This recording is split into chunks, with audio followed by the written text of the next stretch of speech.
Hello, my friends. Welcome to the House of Knowledge. My name is Kатekаев Г.М.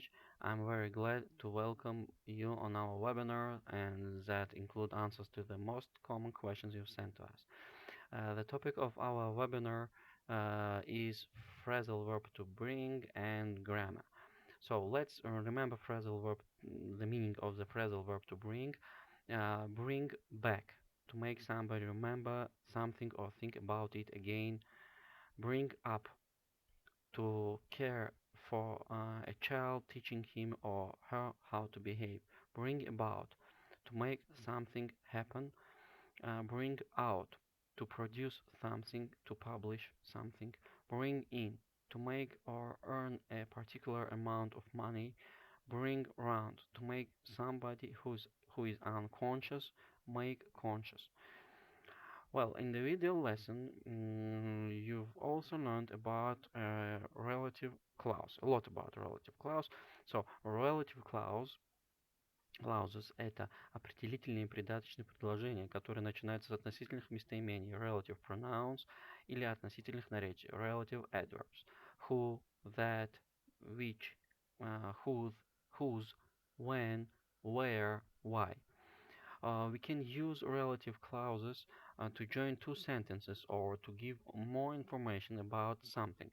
We use relative clauses to describe people, things, time, places, or reasons. Relative pronoun comes after the noun it describes.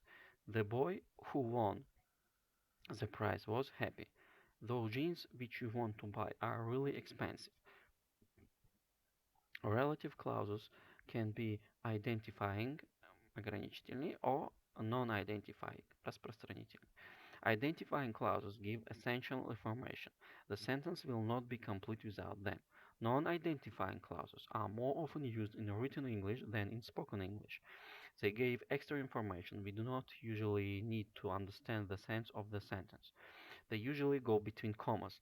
Non-identifying clauses can use most relative pronouns, but they can't use that. All this information and more you could learn from the video lesson. If you have forgotten something, for example, you can watch again the video lesson. So, and let's practice these rules in examples. Join two sentences using a relative pronoun. For example, I bought a house. It was nice. I bought a house which, oh, that was nice. Alice has got a friend. He dances well. Alice has got a friend who, oh, that dances well. He received the letter. He was waiting for it. He received the letter which that he was waiting for. Max has become an actor. You met him last year. Max, who that you met last year, has become an actor. I was happy to get a letter from my friend. He has been traveling around the world. I was happy to get a letter from my friend who, or that, has been traveling around the world. How to reduce a relative clause? In defining clauses, we can omit the relative pronoun in the position of object. The boy whom that you don't like much wants to talk to you. The boy you don't like much wants to talk to you. Note, in non-defining sentences, you neither omit the relative pronoun nor use that. My mother, whom that you met yesterday, uh, wants to talk to you. My mother, you met yesterday, is not used.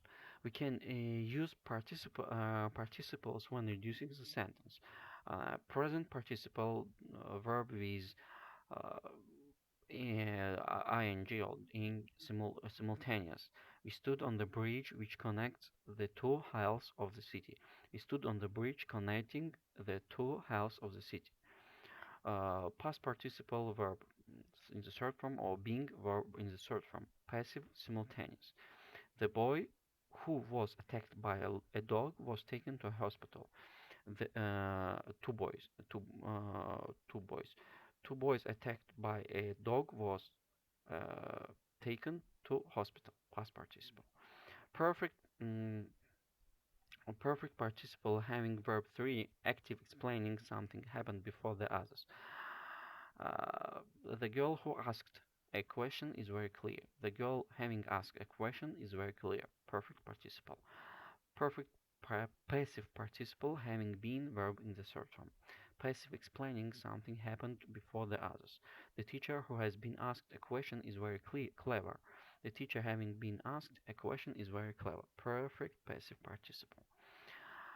If to be verb is used after a relative pronoun, we can omit relative pronoun plus to be. The car which is parked next to mine is very expensive. The car parked next to mine is very expensive. Hamlet, which was written by Shakespeare sometime in the early 1600s, is among the classics. Hamlet, written by Shakespeare sometime in the early 1600s, is among the classics. When the verb have meaning possession, we can omit relative pronoun and have and use with or without. Students who have enough knowledge and skills will be admitted. Students with enough knowledge and skills will be admitted. People who don't have their ID cards cannot get in. People without their ID cards cannot get in. We can use infinitive to in the cases below. The only to, superlative to, the first, last, second, next to. John is the only person who understands me. John is the only person to understand me. Tom is the most handsome boy who came in this school. Tom is the most handsome boy to come in this school. Jack is the first person who has handed in this exam. Jack is the first person to have handed in this exam.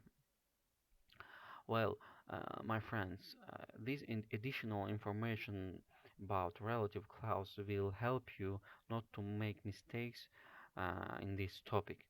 And the webinar is over for now. Thank you very much for your attention. Goodbye.